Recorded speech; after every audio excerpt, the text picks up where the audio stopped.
মার্কিন যুক্তরাষ্ট্র থেকে ডোনাল্ড ট্রাম্পের একটি বার্তা পাওয়া গেছে। গত 7-8 দিন তিনি জনসম্মুখে আসেননি, গণমাধ্যমে দেখা যায়নি। তাই ট্রাম্প আজকে ওপেন হয়ে বলেছেন যে অনেকে মনে করেছে বা আমার শত্রুরা মনে করেছে আমি মরে গেছি, আমি বেঁচে আছি, এই দেখো আমাকে, এমন একটা তথ্য পাওয়া গেছে। বিষয়টা হলো, চীন তো আসলে বিশ্ব মোড়ল হওয়ার দৌড়ে এখন আমেরিকাকে চ্যালেঞ্জ জানাচ্ছে। চীনের কাছ থেকে আসলে আমাদের কি পাওয়ার আছে? ধরেন বাংলাদেশের সামনে এখন যে চ্যালেঞ্জটা আছে, আমেরিকা এবং চীন, পাশে ভারত। বাংলাদেশের পররাষ্ট্র নীতিটা আসলে কি হওয়া উচিত এবং কোন পররাষ্ট্র নীতিতে বাংলাদেশ লাভবান হবে? বাংলাদেশ কি ভারতের মাধ্যমে পূর্বের যে নীতি, ভারতকে খুশি করে বা ভারতের চোখে আমেরিকাকে দেখাবে নিজেকে, নাকি বাংলাদেশ আমেরিকা এবং চীনের সাথে প্যারালাল সম্পর্ক বজায় রেখে নিজের স্বার্থকে বাস্তবায়ন করবে? একদম ক্লিয়ার এই মেসেজটা একটু দেওয়া দরকার আপনার। একদম সরাসরি বলবো, দেখুন, ভারত যে লোকাল ভাষায় বলতে গেলে আমাদের ঢাকাইয়া ভাষায় মাইনকা চিপা বলে, এই যে মাইনকা চিপায় পড়েছে, অর্থাৎ সে নরেন্দ্র মোদী প্রধানমন্ত্রী হওয়ার পর থেকে 2014 সালের পর থেকে যে ইসরায়েল এবং আমেরিকাপন্থী নীতি নিয়েছিল এবং রাশিয়াকে এবং চীনকে কিছুটা একঘরে করে দিয়েছিল, এবং পরবর্তীতে আমরা দেখলাম যে সে নিজেকে চীনের কম্পিটিটর মনে করছে। সে কারণ আমেরিকা চাচ্ছিল যে ভারতকে শক্তিশালী করে চীনের একটি প্রতিদ্বন্দ্বী, স্থানীয় প্রতিদ্বন্দ্বী, আঞ্চলিক প্রতিদ্বন্দ্বী করে তোলা। সেই স্বপ্নটি কিন্তু বাস্তবায়ন হয়নি। এটির একটি অন্যতম প্রধান কারণ হচ্ছে ভারতের অউদার নীতি। ভারত একটি বৃহৎ দেশ, বড় রাষ্ট্র, নিঃসন্দেহে সে একটি আঞ্চলিক পরাশক্তি, কিন্তু আঞ্চলিক পরাশক্তিগুলোর হতে হয় উদার, স্নেহপরায়ণ, এবং শুধু হার্ড পাওয়ার কিংবা সামরিক শক্তিতে শক্তিশালী হলেই চলে না, এটির হতে হয় সফট পাওয়ারেও শক্তিশালী। অর্থাৎ আপনি দেখুন, তুরস্ক একটি আঞ্চলিক পরাশক্তি। তুরস্ক সিরিয়ার 40 লক্ষ উদ্বাস্তুকে 13 বছর ধরে অবস্থান করেছে। এর ফলশ্রুতিতে কি আজকে সিরিয়া স্বাধীন হয়েছে? সিরিয়ার প্রায় 50% মানুষ তুর্কিশ ভাষায় কথা বলে, প্রত্যক্ষ বা পরোক্ষভাবে। সিরিয়ার প্রায় বেশিরভাগ মানুষ হচ্ছে তুরস্কের বন্ধু। একইভাবে তুরস্ক আফ্রিকাতে, অর্থাৎ তার যে স্ফেয়ার রয়েছে বালকান রাষ্ট্রগুলোতে, বসনিয়াতে, আলবেনিয়াতে, ম্যাকেডোনিয়াতে, একমাত্র গ্রিস বাদে বুলগেরিয়াতে, হাঙ্গেরিতে, তুরস্ক, এই রাষ্ট্রগুলো খ্রিস্টান হওয়া সত্ত্বেও ব্যাপকভাবে তুরস্ক বন্ধুত্ব উপভোগ করছে এবং তুরস্ক তাদের প্রতি ব্যাপক উদারনীতি দেখাচ্ছে। একইভাবে দেখুন, ইরানের সাথে তুরস্কের একটি কম্পিটিশন রয়েছে যে মুসলিম বিশ্বের নেতা কে হবে, কিন্তু এই রাষ্ট্রগুলো কিন্তু একে অপরের প্রতি দেখা যায় যে দুর্যোগে, বিপদে, আপদে যথেষ্ট ঔদারত্বের পরিচয় দিয়েছে। রাশিয়া এবং তুরস্ক, রাশিয়া একটি বিশ্বমোড়ল এবং তুরস্ক একটি স্থানীয় পরাশক্তি, এদের মধ্যে কম্পিটিশন রয়েছে। কিন্তু দেখুন, রাশিয়া ব্যাপক পরিমাণ টুরিস্ট পাঠাচ্ছে তুরস্কে, এবং তুরস্কের যে টিভি সিরিয়ালগুলো রাশিয়াতে ব্যাপক জনপ্রিয়। এর মাধ্যমে দুই দেশের জনগণের মধ্যে কিন্তু ব্যাপক পরিমাণ সফট পাওয়ার প্রতিষ্ঠিত হয়েছে। এবং আপনি দেখেছেন যে রাশিয়ার রাষ্ট্রপতি এবং তুরস্কের রাষ্ট্রপতি যে কোনো এই সাংহাই কোঅপারেশনেও কিন্তু দেখেছেন যে তারা খুব ঘনিষ্ঠ, একে অপরের হাত ধরে হাঁটছে। হ্যাঁ, তো এই যে সফট পাওয়ার, এটি তৈরি হয় ঔদারত্বের কারণে, বন্ধুত্বের কারণে, ভ্রাতৃত্বের কারণে। কিন্তু ভারতের ক্ষেত্রে যদি লক্ষ্য করেন, দেখবেন যে ভারত পাকিস্তানের সাথে একটি শত্রুতা সম্পর্ক রয়েছে। আজকে নেপাল পৃথিবীর একমাত্র হিন্দু রাষ্ট্র, সেটি ভারত বিরোধী। মালদ্বীপ, শ্রীলঙ্কা, আপনার একমাত্র ভুটান, সেটি একটি নন ফাংশনাল স্টেট বলা চলে, যেহেতু তাদের স্বাধীন সার্বভৌম পররাষ্ট্রনীতি নাই।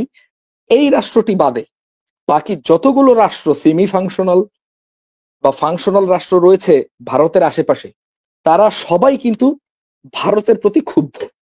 এটির একটি কারণ হচ্ছে ভারতের মুসলিম বিরোধী এবং অনৌদারত্ব নীতি পররাষ্ট্রনীতিতে। কারণ তারা পররাষ্ট্রনীতিতে সেই 4-5 হাজার বছর পুরনো চাণক্য নীতিতে বিশ্বাস করে, অর্থাৎ তোমার নিকট প্রতিবেশীদেরকে সবসময় আঙুল দিয়ে রাখো, সবসময় তাদেরকে গুতাও, কিন্তু দূরে যে আছে তার সাথে বন্ধুত্ব করো। এখন কি হলো? এখন বাধ্য হয়ে চীনের কাছে যাচ্ছে একরকম অলমোস্ট নাকে খড় দিয়ে।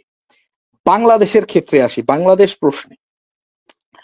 বাংলাদেশের ব্যাপারে চীনের যে আমরা ঐতিহাসিক অবস্থান দেখছি, সেটি হচ্ছে চীন, দেখুন, বাংলাদেশের জাতি ধর্ম, বর্ণ, দল নির্বিশেষে একটি সুসম্পর্ক স্থাপন করতে চাচ্ছে এবং চীন চাচ্ছে যে তার উপমহাদেশের সবচেয়ে নিকটতম বন্ধু রাষ্ট্র পাকিস্তানের সাথেও বাংলাদেশের একটি ভালো সম্পর্ক প্রতিষ্ঠিত হোক এবং বাংলাদেশের বর্তমান এবং ভবিষ্যৎ জাতীয় স্বার্থ কিন্তু এর মধ্যে নিহিত রয়েছে। কেন?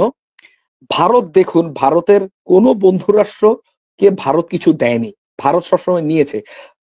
মার্কিন যুক্তরাষ্ট্র ভারতের যখন বন্ধু রাষ্ট্রে পরিণত হয়েছে, ভারত কিন্তু তার থেকে নিয়েছে।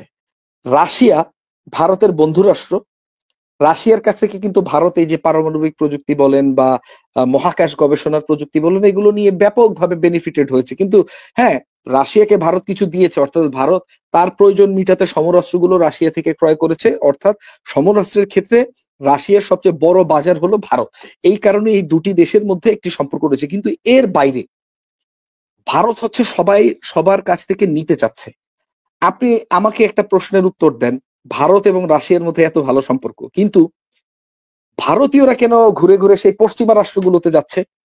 সবসময় হচ্ছে তারা মাইগ্রেশন নিচ্ছে আমেরিকাতে, কানাডাতে, ইউরোপে, বিভিন্ন জায়গায়। রাশিয়াতে তো মাইগ্রেশন নেয় না। এটির কারণ কি? তাই না? ভারতের একটাই নীতি, সেটা হচ্ছে আমি খালি নিব, কাউকে কিছু দিব না। কাজে পূর্বের যে নীতি, এই নীতিতে ভারত আমাদেরকে কি দিয়েছে? একটা নির্দিষ্ট রাজনৈতিক পার্টিকে দীর্ঘদিন ক্ষমতায় থাকার সুযোগ করে দিয়েছে। কাজে আজকের যে বাংলাদেশের যুব সমাজ, এই যুব সমাজ এইটা তো মাইনে নিতে পারে না। কারণ আজকে দেখেন, ভারতের চাপে বাংলাদেশে অনেক বড় বড় বিনিয়োগ সরে গেছে। আজকে এই যুব সমাজ কিন্তু চাকরি পেত এই বিনিয়োগগুলো হলে। আজকে স্যামসাং বাংলাদেশে যদি আসতো, আজকে মিৎসুবিশি যদি বাংলাদেশে আসতো, এই যে এশিয়ান জায়ান্ট যারা, এরা কেন বাংলাদেশে বিনিয়োগ করছে না? ভিয়েতনামে করছে, ভারতে করছে, বিভিন্ন জায়গায়। কারণ ভারত পুষ্ট যে সরকার ছিল, তারা এদেরকে ডিসকারেজ করেছে আসার জন্য। আজকে দেখুন, বাংলাদেশ একটি মুসলিম প্রধান রাষ্ট্র, মধ্যপ্রাচ্যের ব্যাপক পরিমাণ বিনিয়োগ, সৌদি আরামকো বিনিয়োগ করার জন্য বাংলাদেশে এসেছে, সেই বিনিয়োগ চলে গেছে ভারতে। আজকে এই বিনিয়োগগুলো বাংলাদেশে আসতে পারতো। কাজে বাংলাদেশের এখন তার স্বার্থের দিকে, আমাদের যে 18.5 কোটি জনগণ রয়েছে, এর মধ্যে 65% হচ্ছে যুব সমাজ। তাদের প্রয়োজন চাকরি, তাদের প্রয়োজন শিক্ষা, তাদের প্রয়োজন একটি উন্নত জীবন ব্যবস্থা দেশের ভেতরে তৈরি করা, এবং এর সাথে তাদের প্রয়োজন বাইরে যাওয়ার সুব্যবস্থা। কিন্তু এই সবগুলোর পথেই বাধা হয়ে দাঁড়িয়েছিল ভারতের অনৌদারত্ব নীতি। কিন্তু চীন কি তাই? চীন কি কখনো আমাদের দেশে বিনিয়োগ আসতে বাধা দিয়েছে? উল্টা চীন নিজেই তো একটি বিনিয়োগকারী দেশ। দেখুন, চীন কত বিলিয়ন ডলার পাকিস্তানে বিনিয়োগ করেছে। বাংলাদেশে চীন এই বিনিয়োগগুলো করতে পারছে না কেন? কারণ বাংলাদেশে চীন যে আপনার জিও স্ট্র্যাটেজিক বা ভূকৌশলগত বিনিয়োগগুলো করতে চায়, যেমন তিস্তা চীন করতে চায়, যেমন বাংলাদেশে নট নেসেসারিলি চিটাগাঙে, হয়তো কুয়াকাটাতে বা অন্য একটি জায়গায় চীন একটি পোর্টে বিনিয়োগ করতে চায়। চীন বাংলাদেশের সাথে বাংলাদেশের মধ্যে বিনিয়োগ করে গাড়ি, ট্রাক, বাস উৎপাদন করতে চায়। এগুলো যদি চীন করে, আমাদের এগুলো কিন্তু গ্রহণ করা উচিত। কেন গ্রহণ করা উচিত? দেখুন, আজকে যদি বাংলাদেশ এবং চীন যৌথ বিনিয়োগে বা জয়েন্ট ভেঞ্চারে বাংলাদেশে একটি ট্রাক, বাস এবং গাড়ি নির্মাণ, এটি কেন বলছি, বিশেষ করে আন্ডারলাইন করে বলছি, এটি বৃহৎ শিল্প। গার্মেন্টস কিন্তু বৃহৎ শিল্প নয়, এটি মানে ক্ষুদ্র হচ্ছে একটু একটু বড় শিল্প আর কি, গার্মেন্টস শিল্প। হ্যাঁ, তাও যদি আপনার নিট কম্পোজিটের, যেটা আপনি একেবারে তুলা ঢুকাবেন, কাপড়, রেডিমেড কাপড় বের করবেন, এইটা বুঝান। কিন্তু একটি গাড়ি, ট্রাক, বাস নির্মাণ শিল্প, এটি কিন্তু বৃহৎ শিল্প। এবং বাংলাদেশের নিজস্ব যে আভ্যন্তরীণ বাজার রয়েছে, এর বাইরেও বাংলাদেশ, শ্রীলঙ্কা, তারপর আফ্রিকার যে অনুন্নত দেশগুলো রয়েছে, বেনিন, তারপর সিয়েরা লিওন, তারপর আপনার এই যে সাব সাহারান আফ্রিকান কান্ট্রিগুলোতে আমরা রপ্তানি করতে পারি, যেটির যৌথ লাভবান হবে বাংলাদেশ এবং চীন। বাংলাদেশ সবচেয়ে বেশি লাভবান হবে, কারণ বাংলাদেশের একটি মেধাবী, প্রকৌশলী এবং একটি টেকনিক্যাল হ্যান্ডের গ্রোথ হবে বাংলাদেশে।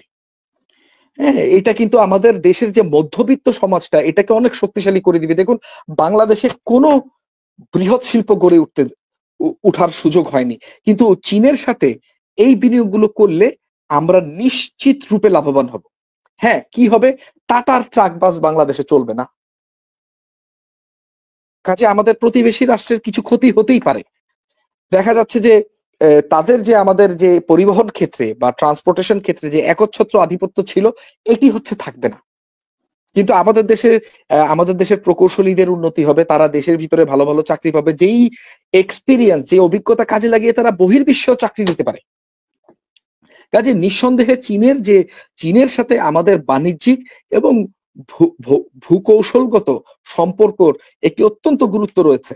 আমাদের উত্তরবঙ্গ একটি অত্যন্ত উর্বর ভূখণ্ডে পরিণত হবে। আমাদের বিদ্যুৎ ঘাটতির একটি ব্যাপক অংশ কিন্তু এই হাইড্রো ইলেকট্রিসিটি দিয়ে কাউন্টার করা সম্ভব। কাজে এই যে সুযোগগুলো চীন, দেখুন এই যে যেই অফারগুলো আমাদেরকে দিচ্ছে, এগুলো আমাদের জন্য কেন লাভবান? শুধু এই বিদ্যুতের বিল দিয়েই কিন্তু আমরা ঋণ শোধ করে ফেলতে পারি। এর বাইরে যে কৃষিকাজ হবে উত্তরবঙ্গে বা অন্যান্য যে সুযোগ সুবিধাগুলো আমরা পাবো, এগুলোর কথা আমি এখনো বলছি না।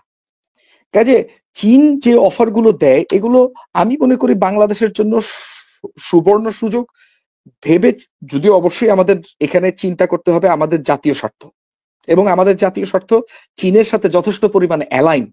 আমরা আরাকান ইস্যুতে, রোহিঙ্গা ইস্যুতে চীনের একটি বড় সাহায্য সহযোগিতা পেতে পারি চীনের সাথে এই ভূকৌশলগত চুক্তি করার মাধ্যমে।